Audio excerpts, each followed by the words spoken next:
Oh boy, welcome back, sports fans. Mike Kretz here, and we've got a lot to get to tonight. Let's kick off the coverage with Palisade's homecoming game against Conifer. Let's get you out to Stoker right now. And this is where Conifer found success early, going around those edges, get as far away from that big D line as possible, and it sure did work on that opening drive here. A pitch out to Gage Womack. Should point out this is on 4th and 4, but he is going to find some great downfield blocking, picking up the first down and more. Came close to scoring. The Dogs would hold him on first, hold him on second. Here's that third down play. Zach Zalfa with the quarterback keeper. He's going to get in. Lobos strike first, 7-0. Palisade almost go 3 and out in their opening drive here on 3rd and 9. A pitch to Fallon Salvati. He gets stuffed, but a face mask is a call. You don't want to give Palisade extra downs, and that's what they do. But watch the run here from Rhett Ward, picking up the first down and then some. And then he was just going to be the name of the game. Hard-nosed, rushing up the middle, just picking up chunk after chunk. Almost breaks one right here for a touchdown, saving tackle coming up. But no such luck here. Watch Malachi Espinoza keep it. Makes a big cut on Conifer's quarterback / safety.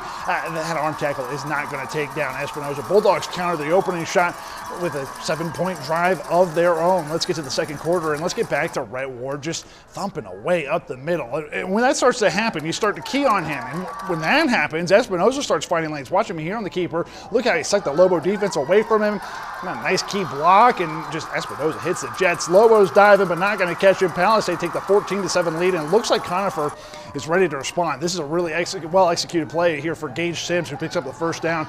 But it's important to note, Rhett Ward wasn't just doing it on the offensive end. How about on defense, too? Coming up with an important fumble recovery to give the Bulldogs the ball back with 5 minutes left in the half. And Ward, he really had his fingerprints all over that first half. Again, with another hard-nosed run up the gut. How about Espinoza? It looks like he was thinking about passing here, but quickly decides to run it and making more moves, this time on a linebacker for big yards.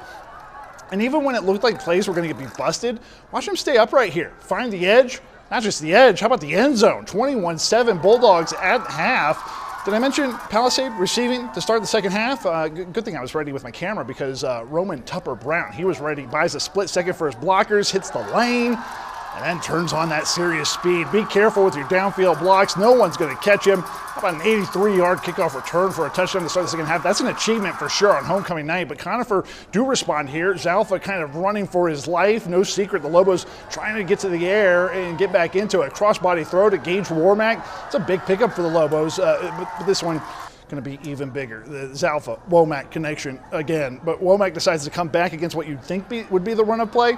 Even the quarterback is getting a little chip downfield. Womack finds the pylon to make it 28-14.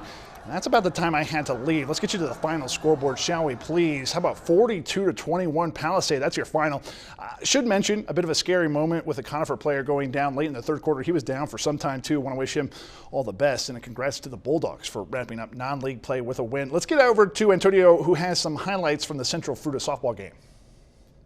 We pick things up in the top of the first, 0-0 score. That's until Kennedy Viz comes up to the plate. She's going to send this one over the center field wall, and that is a 2-shot homer that has the Warriors up 2-0 early.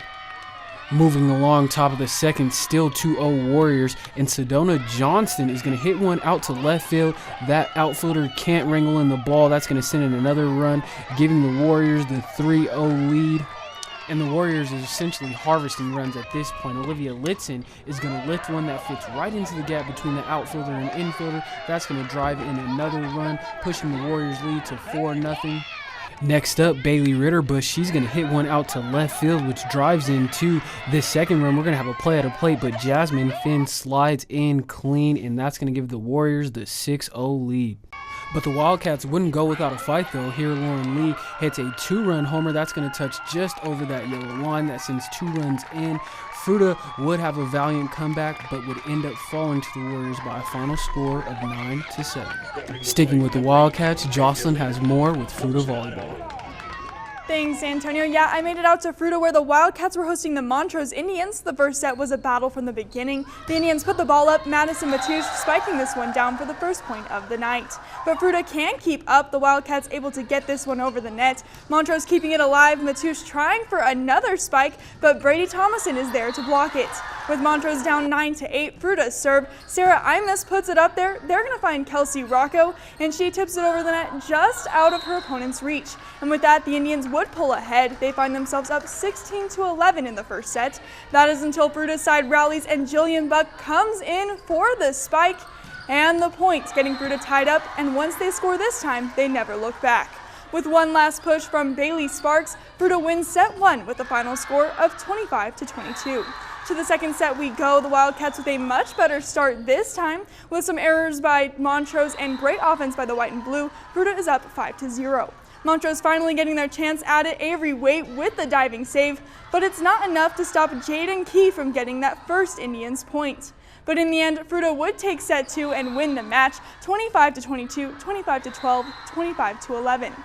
Well, for now, that's all of our time for Mike Kretz and Antonio Clark. I'm Jocelyn Stafford, and we'll be right back.